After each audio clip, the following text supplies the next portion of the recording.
신약 성경 마태복음 25장 41절에서 46절까지의 말씀입니다. 함께 보겠습니다. 또 왼편에 있는 자들에게 이르시되 저주를 받은 자들아 나를 떠나 마귀와 그 사자들을 위하여 예비된 영원한 물에 들어가라. 내가 줄일 때에 너희가 먹을 것을 주지 아니하였고 목마를 때에 마시게 하지 아니하였고 나중에 들었을 때에 영접하지 아니하였고 헐벗었을 때에 못 입히지 아니하였고 잠들었을 때와 목에 갇혔을 때 돌보지 아니하였느니라 하시니 그들도 대답하여 이르되 주여 우리가 어느 때에 주께서 죽이시는 것이나 목마르신 것이나 나그네 되신 것이나 헐벗으신 것이나 병드신 것이나 목에 갇히신 것을 보고 공양하지 아니하더이까. 이에 임금이 대답하여 이르되 내가 진실로 너희에게 이르노니 이 지극히 작은 자 하나에게 하지 아니한 것이 곧 내게 하지 아니한 것이니라 하시니 그들은 영벌에 너희들은 영생에 들어가리라 하시니라. 아멘. 네. 어느 날 주님께서 여러분들에게 찾아오셨어요. 그리고 이렇게 말씀하시는 거예요. 얘야, 내가 내일 너를 찾아갈 거야. 나를 잘 맞이해다오. 그러면 여러분들은 어떻게 반응하실 것 같으세요? 아휴, 바빠 죽겠는데 왜 오신다는 거야? 어? 아니 오시려면 좀 미리미리 연락을 좀 하셔야지. 이미 다른 스케줄 다 잡아놨는데 어? 아니 내일 갑자기 오신다 그러면 어떻게 하라는 거야? 라고 반응하실 분이 계신가요? 아니면 예수님을 만날 생각에 새벽부터 일어나서 집안을 청소하고 깨끗한 옷을 준비하고 오늘은 어떻게 예수님을 모실까? 어느 식당으로 가면 예수님이 좋아하실까? 그런 거 생각하실 것 같으세요? 사랑이 있는 곳에 하나님이 있다라고 하는 그 톨스토이의 단편 소설이 있습니다. 우리에게는 구두 수송공이 만난 하나님이라 하는 제목으로 더 잘 알려져 있는 단편 소설인데 내용을 요약하면 이래요.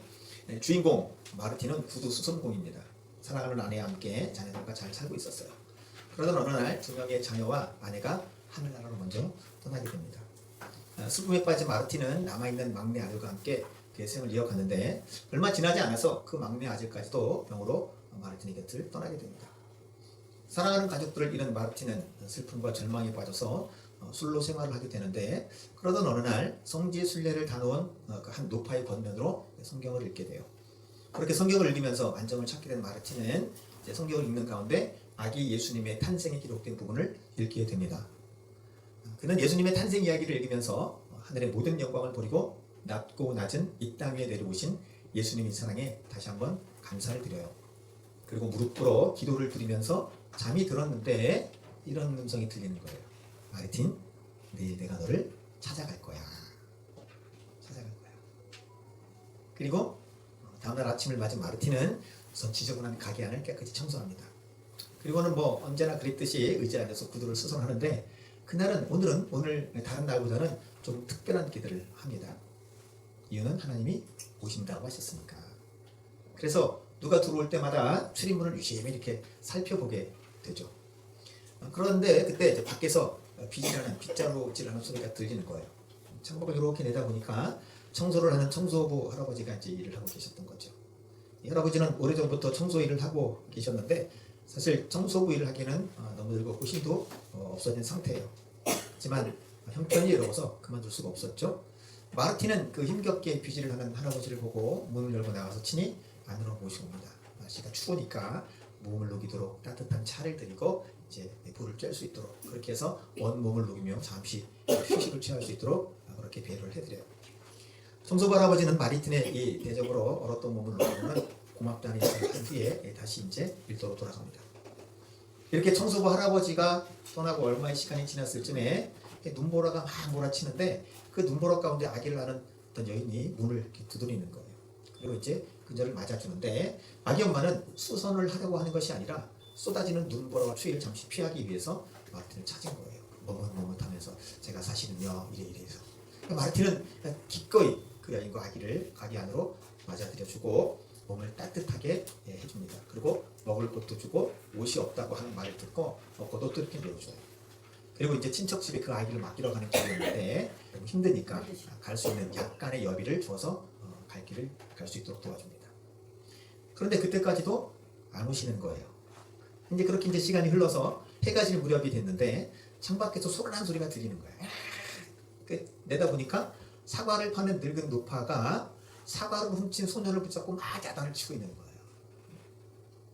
밖으로 나간 마틴이 광경을 보면서 그 아이가 훔친 사과의 값을 대신 갚아주고 내가 이렇게 했으니 이 아이를 용서해 주십시오. 그렇게 부탁을 하는 동시에 그 소년에게는 네가 훔친 것이 잘못된 것이고 옳지 않은 것이니까 잘못했다고 용서를 빌어라. 그렇게 해서 원만하게 일을 이렇게 해결해 줍니다. 그러다 보니까 하루가 다 지나간 거예요. 마르틴에게 약간의 실망한 마음이 들었죠. 오신다고 했는데 안 오셨네. 그리고 이제 집으로 돌아갔어요. 그리고 이제 그날 밤도 자기 전에 성경을 읽었는데 성경을 읽다 잠이 들어요. 근데 이런 소리가 들리는 거예요. 마르틴, 나를 모르겠느냐? 그러면서 이제 장면들이 지나가는 거예요. 낮에 만났던, 낮에 자신이 섬겼던 할아버지가 미소를 지면서 싹 나타났다 사라지는 거예요. 그리고 이어서 아기를 안고 있던 여인이 나타났다가 또 웃으면서 사라지는 거예요. 그리고 노파와 사과를 가진 그 소년, 그 노파도 나타나서 미소를 싹 짓고 사라지는 거예요. 그러면서 이렇게 말씀하시는 거예요. 마르틴, 오늘 내가 만난 사람들이 바로 나였단다. 하나님은 가난하고 약한 사람들의 모습으로 마르틴을 찾아왔던 것이고 마르틴은 그런 모습으로 찾아오신 예수님을 잘 섬겼던 거예요. 톨스토이는 이 작품을 통해서 다음의 말씀을 전하는 거죠. 너희가 여기 내 형제 중에 지극히 작은 자 하나에게 한 것이 곧 내게 한 것이니라. 자, 다시 생각해 볼게요. 주님께서 여러분들 각자에게 나타나셔서 야, 내가 내일 너를 찾아갈 거야 라고 말씀하신다면 여러분들의 마음은 어떠실 것 같으세요? 기대하실 것 같으신가요? 아니면 예고 없이 찾아오신다고 해서 내일 있을 내 스케줄을 망친 것에 대해서 서운하거나 화가 나실 것 같으세요? 만약 예수님이 오신다고 하신 그 말을 듣고 기대를 하시게 된다면 주님이 어떤 모습으로 나타나실까? 그런 모습을 상상해 보진 않을까요? 주님이 이런 모습으로 오실 거야 라고 내가 예상하는 그런 모습으로 오신다면 그야말로 기쁨으로 최선을 다해서 모시지 않을 사람은 아마 없을 거예요.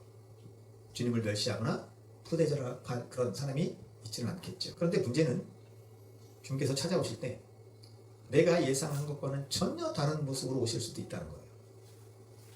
이 사람이 주님이시다 라고는 전혀 생각할 수 없는 그런 모습으로 우리를 찾아오실 수도 있다는 거죠. 아니, 어떤 면에서는 완벽한 분장을 하고 전혀 예수님이라고 생각하지 못한 그런 모습으로 우리를 찾아오실 수 있는 거예요. 가난한 자의 모습으로, 헐벗은 자의 모습으로, 병든 자의 모습으로, 어떤 경우는 억울한 일을 당한 우리 같은 사람의 모습으로. 그래서 이렇게 변장하고 찾아오신 주님을 전혀 알아차리지 못할 수 있다는 거예요. 이는 주님을 대접했던 사람이나 주님을 대접했지 않았던 사람이나 모두 동일하지요. 뒷부분에 이런 말씀 나오잖아요. 주여, 우리가 어느 때 주께서 줄이신 것을 보고 음식을 대접하였으며 목마르신 것을 보고 마시게 하였나이까. 저는 주님을 그렇게 대접한 적이 없는데요. 어느 때에 나그네 되신 것을 보고 영접하였으며 헐벗으신 것을 보고 옷 입혔나이까. 어느 때에 병드신 것이나 옥에 갇히신 것을 보고 가서 제가 찾아뵈었나요. 하면 그렇게 하지 않은 사람들, 주님, 우리가 언제 주님을 대접하지 않고 주님을 섬기지 않았습니까? 주님이 나에게 오신 적이 없는데요. 주님이 나에게 오신 적이 없는데 언제 우리가 주님을 돌보지 않았다고 하시는 건가요? 그래서 주님께서 이렇게 대답하시죠. 내가 진실로 진실로 너희에게 이르노니 너희가 여기 내 형제 중에 지극히 작은 자 하나에게 한 것이고 내게 한 것이다. 저쪽에는 이 지극히 작은 자 하나에게 하지 아니한 것이고 내게 하지 아니한 것이다. 그러니까 양과 염소를 분리하듯 이렇게 분리할 때 양쪽 다 그 사람이 예수님이라는 걸 모르는 거예요. 그 사람이 예수님으로 분장하고 오셨다, 혹은 그 사람이 예수님을 대신해서 보내신 사실이라는 걸 모르는 거죠. 히브리서 13장 2절 이렇게 말씀하죠. 손님 대접하기를 잊지 말라. 이로써 부지 중에 천사들을 대접한 이들이 있었느니라. 자, 성경 중에 관주 성경을 가지고 계신 분들이 계실 거예요. 관주 성경은 이제 이렇게 보면 이렇게 해서 이제 그 단어나 그 표현에 맞는 그런 성경들을 이렇게 기록해 놓은 거죠. 이 관주 성경을 가지고 계신 분들은 여기 손님 대접하기를 잊지 말라 앞에 보면 손님 앞에 이렇게 한글 유가 있어요. 아야어 유가 있고 그 유가 되는 것을 찾아가 보시면 마태복음 25장 35절과 베드로전서 4장 9절이 쓰여 있는데 마태복음 25장 35절은 이렇게 되어 있어요. 내가 줄일 때 너희가 먹을 것을 주었고 목마를 때 마시게 하였고 나그네 됐을 때 영접하였고.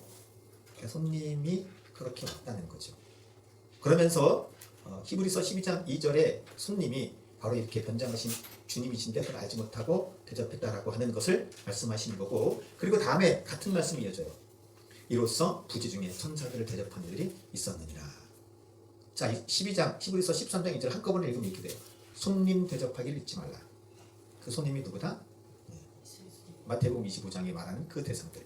이로써 부지 중에 천사들을 대접한 이들이 있었느니라. 그 천사들이 누구다? 마태복음 25장에 나오는 그 사람들, 손님이에요. 여기서 또 찾아볼 관주가 있는데, 히브리서 13장 2절 앞에 이로써 라고 되어 있는 그 앞에 보면 의라고 되어 있어요. 그리고 의를 찾아서 보시면 창세기 18장 3절과 19장 2절이 쓰여 있어요. 자, 알고 계시듯이 창세기 18장은 아브라함에게 찾아온 세 사람을 아브라함이 맞이해서 섬기는 것으로 시작하죠. 창세기 18장에는 세 사람이라 이렇게 되어 있는데, 히브리서에서는 이 세 사람을 가리켜서 뭐라고 하냐? 천사라고 그래요. 부지 중에 곧 알지 못하는 가운데 천사를 대접한 사람이 있는데 그 사람이 아브라함이다, 이렇게 말하는 거죠. 그리고 창세기 18장을 가만히 보시면 분명히 세 사람이 아브라함을 찾아왔는데 나중에 소돔과 고모라에 갔을 때는 두 사람만 가요. 그럼 한 사람은 누구일까 하는 거죠. 아브라함에게 말씀을 하시고 대화하신 그분, 천사보다 높고 위대하십니다. 그런데 아브라함이 사실을 전혀 모릅니다. 그냥 사람들인 줄 아는 거죠. 그리고 이어지는 창세기 19장은 여기 창세기 18장 아브라함을 만났던 그 두 천사가 소돔성을 멸하기 위해서 롯에게로 가는 장면으로 시작하죠. 롯과 그의 가족들을 구원하는 이야기인데 롯 역시도 그들이 천사인 줄을 알아보지 못합니다. 그런 상태에서 그들을 들여보낸 거예요. 자기 집으로. 그러니까 지금 여기 창세기 18장과 19장의 천사는 우리가 생각하는 영적인 존재로서의 날개를 달고 나타났다, 흰 세마포를 입고 나타난 그런 천사의 모습으로는 아니라 정말 사람의 모양으로 나타난 천사인 거예요. 그것이 지금 히브리서 13장 2절에 하는 말씀입니다. 손님 대접하기를 힘쓰라. 부지 중에 알지 못하는 중에 천사를 대접하는 이들이 있다. 그들은 바로 아브라함과 롯이다. 이렇게 얘기하는 거죠. 그러니까 지금 마태복음 25장의 말씀에서 보듯이 주님은 가난한 자, 병든 자의 모습을 우리에게 오실 수 있다는 거예요. 오고 계시고.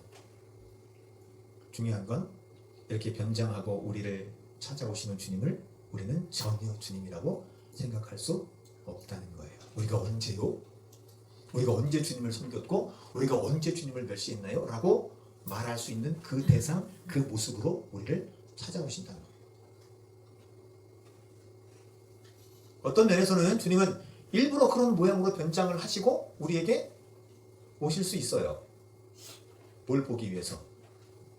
중심을 보기 위해서. 우리의 진심을 보기 위해서. 사람의 외모는 우리가 다 볼 수 있지만 그 중심, 그 가운데 진짜 마음은 우리가 볼 수 없죠. 그러나 주님은 그것을 다 보고 계시는 거예요. 우리 이름이 드러나고 우리가 알려지는 것에 돈 쓰고 봉사하고 그런 건 어렵지 않습니다. 그 중심이 과연 정말 하나님을 생각하고 옳은 사람을 생각하는가? 그 중심은 하나님만 아시는 거죠. 만약 주님께서 우리가 생각하고 예상하는 그런 모습으로 오신다면 주님을 섬기지 않을 사람이 과연 있을까요? 아무도 없겠죠. 저분이 예수님이라는 걸 안다면 어떻게 그렇게 우리가 홀대할 수 있겠어요?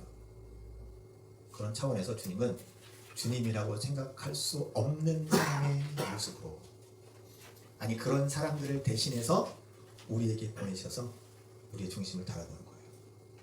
그 집사님에게 정말 이상한 사람이 왔는데 그가 주님이 보내신 사람일 수 있다는 거예요.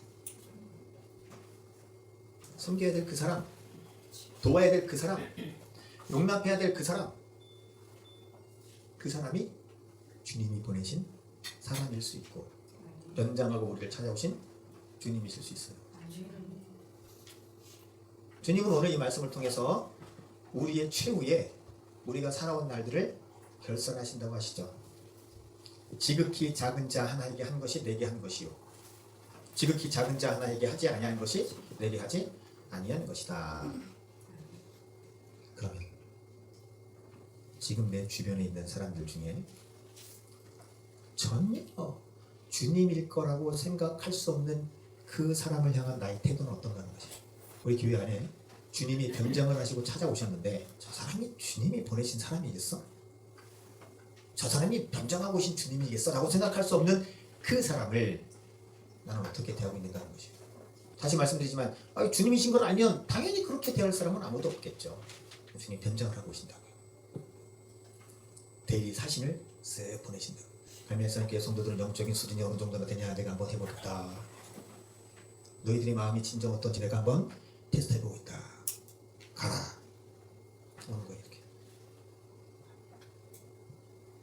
나중에 주님께서 갈멜산교회 성도들 쭉 저를 포함해서 모아놓고 너는 그때 나를 대접하지 않았어. 우리가 언제요? 너는 그때 나를 섬기지 않았어. 우리가 언제 주님 언제 오셨는데요? 이런 모습으로 감격하러 나였어. 거지 나사로는 분명히 거지 나사로입니다. 그런데 이 말씀에 비추어보면 거지 나사로는 변장하고 부자를 찾아온 주님이라고 할 수 있겠죠. 부자는 변장하고 찾아온 주님을 알아보지 못하고 나사로를 멸시하고 그를 돌보지 않은 거예요. 그래서 주님을 멸시하고 돌보지 않은 것이 된 거죠. 그래서 오늘 이 말씀은 내게 어떻게 들려지는가 하는 것입니다. 내 주변에 있는 분장하고 계신 주님은 누구일까요? 우리 교회 안에 분장하고 앉아 계신 주님은 누구일까요? 제가 될 수도 있고요. 권사님이 될 수도 있고 우리 청년들이 될 수도 있고 정말 그냥 그런 모습으로 오셨는데 우리가 볼 땐 그런 대상인데 그를 하나님이 보내신 사실일 수 있다는 거야. 무엇을 하기 위해서? 우리의 중심을 확인하기 위해서. 야고보서에 그런 말씀 있잖아요. 부자가 오면 이쪽으로 앉으시오. 가난한 사람이 저기 앉지 말지. 외모로 사람을 판단하는 거예요. 쉽지 않습니다. 목회자도 마찬가지예요. 다 아는 공공연한 비밀이니까 말씀드릴게요. 교회 부자가 오는 것이 목사들이 좋아할까요? 아니면 가난한 사람들이 오는 것을 좋아할까요?